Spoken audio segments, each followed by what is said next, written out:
একেবারে সামান্যর জন্য বেঁচে গেল ইংল্যান্ড। আরেকটু হলে পচা শামুকে পা কাটছিল তাদের। স্লোভাকিয়া আরেকটু হলে হারিয়ে দিচ্ছিল তাদের।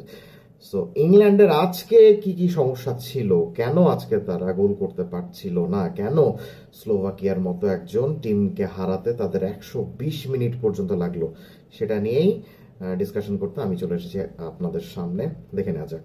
সো ইংল্যান্ড আজকে যে ফরমেশনে খেলেছে সে ফরমেশনেই আমরা গোটা টুর্নামেন্টে তাদেরকে খেলতে দেখছি। দে স্টিক উইথ দেয়ার ইউজুয়াল 4-2-3-1, যেখানে চেঞ্জ যদি বলতে হয় তাহলে ওই যে সেন্ট্রাল মিডফিল্ডে ডেকল্যান রাইসের সঙ্গে কে খেলবেন সেটা নিয়ে তো গোটা টুর্নামেন্ট জুড়েই সংশয় দেখা যাচ্ছে। সো সেই সংশয়টা আজকে আমরা দেখতে পেয়েছি।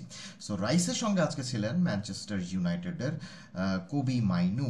অ্যান্ড বাকি একাদশ মোটামুটি আমরা গোটা টুর্নামেন্টে যা দেখে এসেছি সেরকমই আছে। গ্যারেথ সাউথগেট তার ভুল থেকে শিক্ষা নেননি, ওই একজনই উনি চেঞ্জ করেছেন। কখনো কখনো তিনি ট্রেন্ট আলেকজান্ডার আর্নল্ডকে খেলাচ্ছেন, কখনো কখনো তিনি কনর গ্যালাহারকে খেলাচ্ছেন, আবার আজকে আমরা দেখলাম তিনি কবি মাইনুকে খেলাচ্ছেন।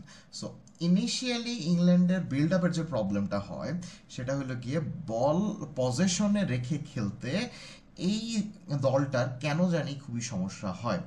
এত এত টেকনিক্যাল ফুটবলার, বাট তাও বল পজিশনে রেখে খেলতে তাদের সেরকম আমরা এক্সপার্টিস কিন্তু দেখি না, স্পেশালি এই জোনগুলোতে। অর্থাৎ এই জোনটাকে বলে ফার্স্ট ফেজ, এই জোনটাকে বলে সেকেন্ড ফেজ, এই জোনটাকে বলে থার্ড ফেজ। অর্থাৎ গোলকিপার থেকে ডিফেন্সের যে জায়গাটা, এটাকে কিন্তু বলা হয় ফার্স্ট ফেজ। ডিফেন্স থেকে মিডফিল্ডের যে জায়গাটা সেটা বলা হয় সেকেন্ড ফেজ, এবং বাকি জায়গাটুকুকে বলা হয় থার্ড ফেজ।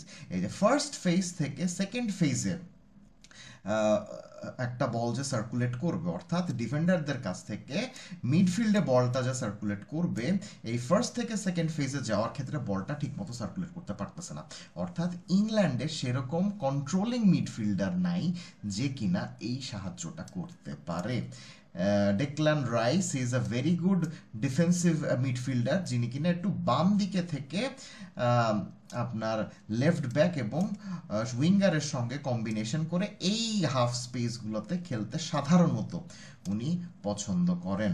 সো তার পাশে যদি একদম প্রপার আরেকজন মিডফিল্ডার থাকে যে কিনা এইখানে এইসব জোনগুলোতে থেকে মানে পাসিং এবং কন্ট্রোলের মাধ্যমে গোটা ম্যাচের কন্ট্রোলটা নিজেদের হাতে নিতে পারে, তাহলে সেক্ষেত্রে কিন্তু ভালো হয়, এবং ওই জায়গাটাতে কিন্তু ইংল্যান্ড সবচেয়ে বড় সমস্যার মধ্যে পড়ছে। সো কবি মাইনু আজকে শুরুতে খুবই তরুণ একজন খেলোয়াড় তিনি। সো আজকের মতো একটা ইম্পর্ট্যান্ট ম্যাচে তাকে নামিয়ে দেওয়া হয়েছে। তিনি ইনিশিয়ালি অত ভালো খেলছিলেন না, কিন্তু আমি বলবো যে গোটা টুর্নামেন্টে মিডফিল্ডে বল সার্কুলেশনের ক্ষেত্রে আমার কাছে এই মিডফিল্ডটা বেটার বলে মনে হচ্ছে। রাইসের পার্টনার হিসাবে ট্রেন্ট আলেকজান্ডার আর্নল্ড বা কনর গ্যালাঘারের থেকে কবি মাইনুকে আমার কম্পারেটিভলি বেটার মনে হয়েছে in terms of ball circulation. প্রবলেমটা ছিল তাহলে কোন জায়গায়? প্রবলেমটা ছিল এই জায়গাগুলোতে, উইংয়ের জায়গাগুলোতে। উইংয়ের জায়গাগুলোতে প্রবলেম ছিল। এটা আমি এর আগে ইংল্যান্ডের ভিডিওতে এক্সপ্লেন করেছি যে রাইট ব্যাকে খেলানো হচ্ছে কাইল ওয়াকারকে, লেফট ব্যাকে খেলানো হচ্ছে আরেকটা রাইট ব্যাক কিয়েরান ট্রিপিয়ারকে। কারণ কিয়েরান ট্রিপিয়ার যেহেতু ডান পায়ের খেলোয়াড়, রাইট ব্যাক, তাকে লেফটে খেলানো হচ্ছে, তিনি চাইলেও কিন্তু অত স্বাভাবিক ন্যাচারালাইজড খেলাটা উনি দিতে পারবেন না। And Foden he is basically a number 10, so তাকে আপনি কখনোই সাইড লাইন বেসড উইঙ্গারের ভূমিকাটা দিতে পারবেন না। সে সবসময় মাঝখানে চলে আসবেই, সে মাঝখানে চলে আসবে। আর মানে হ্যারি কেইন যেহেতু কখনোই ডি বক্স বেসড স্ট্রাইকার নন, তিনি কিন্তু বলটাকে নেওয়ার জন্য অ্যাটাকিং মিডফিল্ডে অনেক সময় নেমে আসেন, যে কারণে দেখেন এখান দিয়ে কিন্তু অ্যাটাকিং মিডফিল্ডার হিসেবে খেলা জুড বেলিংহামও কিন্তু বক্সে ক্র্যাশ করে গোল করতে পছন্দ করেন। সো এই জোনটাতে ইংল্যান্ডের খেলোয়াড়ের একটা জটলা পেকে যায়। এইটা একটা ইংল্যান্ডের অনেক বড় সমস্যা, জটলা যে পেকে যায়। কে কখন কোথায় এসে শট করবেন, কি মানে কোন পজিশনটা হোল্ড করবেন সেটা কেউ বুঝতে পারে না। আবার ফোর্ডেন যখনই নাম্বার 10-এর মতো মাঝখানে চলে আসতে চান, তখন একজন যদি লেফট ব্যাক এরকম থাকে যে কিনা এই জোনগুলোকে ওভারল্যাপিং এর মাধ্যমে কভার করতে পারে, তাহলে কিন্তু খুবই ভালো হয়। ট্রিপিয়ার এই কাজটা করতে পারেন না। ট্রিপিয়ার যেহেতু এই কাজটা করতে পারেন না, তা সেই ক্ষেত্রে ডেকল্যান রাইসকে একটু বেশি ভূমিকা পালন করতে হয়, এইদিকে চলে আসতে হয়। আর এইদিকে চলে আসতে চাইলে যে জিনিসটা হয় যে এই মিডফিল্ডারটা একটু একা পড়ে যান। এখন একা পড়ে যাওয়ার ক্ষেত্রে সবচেয়ে বড় সাহায্য কোনটা হতে পারে? সবচেয়ে বড় সাহায্য আপনার হতে পারে যদি এইখানে চারটা ডিফেন্ডারের মধ্যে তিনটা ডিফেন্ডার একটা 3 ম্যান ব্যাকলাইন ক্রিয়েট করে রাইট ব্যাক থেকে যদি কেউ একজন ইনভার্ট করে খেলেন। এখন মজার ব্যাপার হলো গিয়ে গ্যারেথ সাউথগেট এই ফরমেশনেই কিন্তু, এই কৌশলেই কিন্তু দলকে খেলাচ্ছেন যে আমার পায়ে যখন বল থাকবে আমি চারটা ডিফেন্ডারের মধ্যে কিয়েরান ট্রিপিয়ার, মার্ক গেহি এবং জন স্টোনস তিনজনকে দিয়ে আমি 3 ম্যান ব্যাকলাইনে খেলাবো ঠিকই, রাইট ব্যাক কাইল ওয়াকারকে আমি ওভারল্যাপিংয়ের দায়িত্ব সেভাবে দিব না, বরং আমি তাকে কখনো কখনো এই ইনভার্ট করে মিডফিল্ডে নিয়ে আসব। এখন সবচেয়ে মজার ব্যাপার যেটা, একজন রাইট ব্যাক যিনি কিনা ইনভার্ট করে মাঝমাঠে চলে এসে কন্ট্রোল করতে পারেন টোটাল খেলাটা তার পাসিং এবং ভিশনের মাধ্যমে, এরকম রাইট ব্যাক কিন্তু অলরেডি ইংল্যান্ডের একজন আছে যাকে খেলানো হচ্ছে না, that is Trent Alexander Arnold. আমার কথা যেটা সেটা হলো, আমি যদি আমার রাইট ব্যাককে মিডফিল্ড পর্যন্ত নিয়ে এসে ইনভার্টই করি, সেক্ষেত্রে আমি কাইল ওয়াকারকে কেন খেলাচ্ছি? আমি তো ট্রেন্ট আলেকজান্ডার আর্নল্ডকেই তো খেলাতে পারি।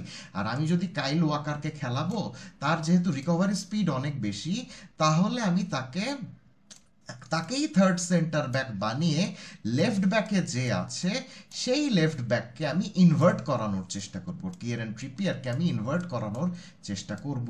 কিন্তু কিয়েরান ট্রিপিয়ারকে ইনভার্ট করানোর কোনো চেষ্টাই আজকের ম্যাচের মধ্যে দেখা যায়নি। এমনটা বলছি না যে কিয়েরান ট্রিপিয়ার যদি ইনভার্ট করতেন তাহলে ইংল্যান্ড খুব ডমিনেটিং একটা পারফরমেন্স করতো, ব্যাপারটা আমি সেরকম বলছি না, but at least inverting Kieran Trippier from the left back is a better option than inverting Kyle Walker from the right back, যেহেতু আপনি কোনোভাবেই ট্রেন্ট আলেকজান্ডার আর্নল্ডকে রাইট ব্যাকে খেলাচ্ছেন না।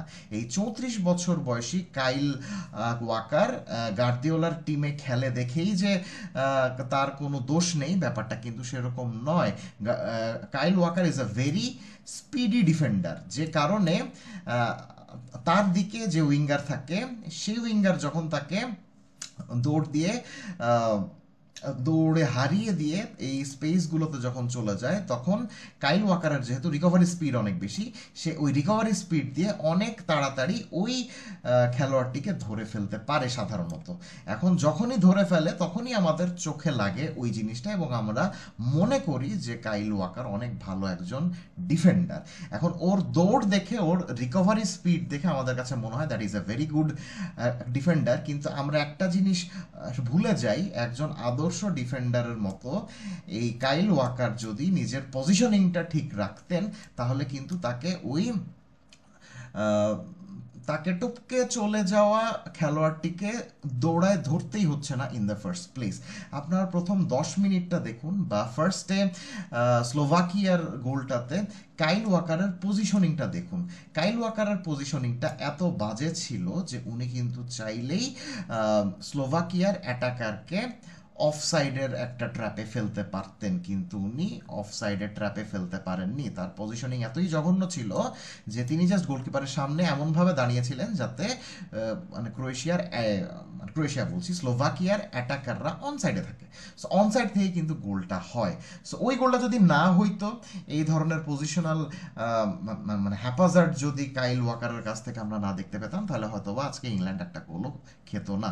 এখন স্লোভাকিয়া দেখে ইংল্যান্ড হয়তো বা পরবর্তীতে দুটো গোল দিয়ে ম্যাচটা বের করে নিয়ে আসতে পেরেছে, কিন্তু সামনে যখন সুইজারল্যান্ডের সঙ্গে খেলা হবে বা অন্য বড় টিমের সঙ্গে যখন খেলা হবে, সে ফ্রান্সের সঙ্গে যখন খেলা হবে, স্পেনের সঙ্গে যখন খেলা হবে, জার্মানির সঙ্গে যখন খেলা হবে, তখন এই জিনিসগুলো কিন্তু বড় বড় দলগুলো খুবই ভালো মতো নোটিস করছে।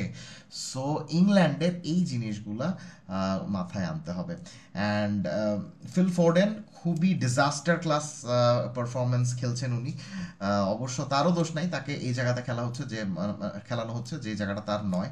সো ফোর্ডেনের জায়গায় যদি এমন একজন উইঙ্গারকে খেলানো হতো যে কিনা ডিরেক্ট খেলে, সেটা কিন্তু বেটার হতো। কারণ ফোর্ডেন এবং বেলিংহ্যাম অনেকটা একই জোনে অপারেট করতেছেন দেখে এই মানে হ্যারি কেইনের পাশাপাশি আপনার তো এই হ্যারি কেইন যখন পেছনে নেমে চলে আসবেন, তখন ডি বক্সে ক্র্যাশ করবেন কে, ডি বক্সের জোনগুলোকে আক্রমণ কে করবেন, এটা নিয়ে কিন্তু একটা কনফিউশন দেখা যাচ্ছে। ফোর্ডেন করবেন না বেলিংহাম করবেন, এটা নিয়ে একটা কনফিউশন দেখা যাচ্ছে। যে কনফিউশনের কারণেই কিন্তু ইংল্যান্ড বেশ ফার্স্ট গোল হওয়ার আগ পর্যন্ত বেশ কিন্তু ভুগছিল। সো এই জিনিসগুলোকে দেখতে হবে, এই ইস্যুগুলোকে ইংল্যান্ডকে দেখতে হবে যদি তারা আদৌ এই ইউরোতে কোনো কিছু করতে চায়।